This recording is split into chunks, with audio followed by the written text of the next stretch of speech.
بسم الله الرحمن الرحيم تبارك الذي بيده الملك وهو على كل شيء قدير الذي خلق الموت والحياة ليبلوكم أيكم أحسن عملا وهو العزيز الغفور الذي خلق 7 سماوات طباقا ما ترى في خلق الرحمن من تفاوت فارجع البصر هل ترى من فطور ثم ارجع البصر كرتين ينقلب إليك البصر خاسئا وهو حسير ولقد زينا السماء الدنيا بمصابيح وجعلناها رجوما للشياطين وأعتدنا لهم عذاب السعير وللذين كفروا بربهم عذاب جهنم وبئس المصير إذا ألقوا فيها سمعوا لها شهيقا وهي تفور تكاد تميز من الغيظ كلما ألقي فيها فوج سألهم خزنتها ألم يأتكم نذير قالوا بلى قد جاءنا نذير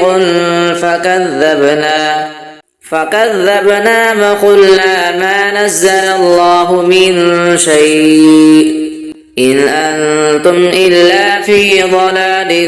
كبير وقالوا لو كنا نسمع أو نعقل ما كنا في أصحاب السعير فاعترفوا بذنبهم فسحقا لأصحاب السعير إن الذين يخشون ربهم بالغيب لهم مغفرة وأجر كبير وأسروا قولكم أو اجهروا به إنه عليم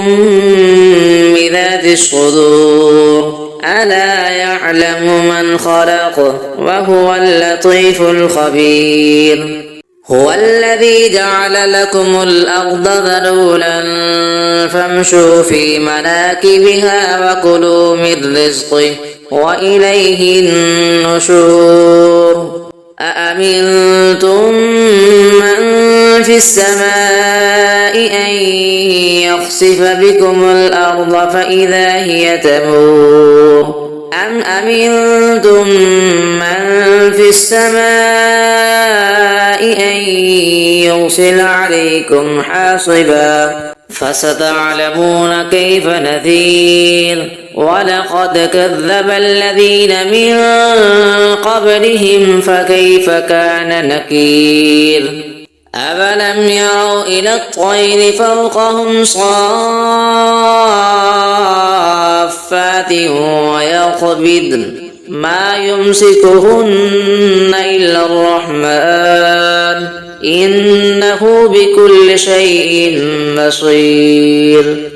أمن هذا الذي هو جند لكم ينصركم من دون الرحمن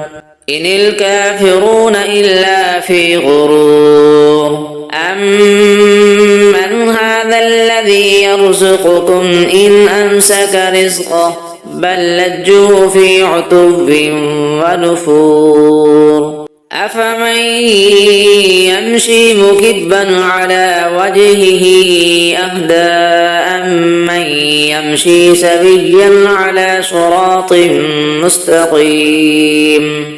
قل هو الذي أنشأكم وجعل لكم السمع والأبصار والأفئدة قليلا ما تشكرون قل هو الذي ذرأكم في الأرض وإليه تحشرون ويقولون متى هذا الوعد إن كنتم صادقين قل إنما العلم عند الله وإنما أنا نذير مبين فلما رأوه زلفة سيئت وجوه الذين كفروا وقيل هذا الذي كنتم به تدعون قل أرأيتم إن أهلكني الله ومن معي أو رحمنا فمن يجير الكافرين من عذاب أليم قل هو الرحمن آمنا به وعليه توكلنا فستعلمون من هو في ضلال مبين قل أرأيتم إن أصبح ماؤكم غورا فمن يأتيكم بماء معين الله ربنا ورب العالمين صدق الله العظيم.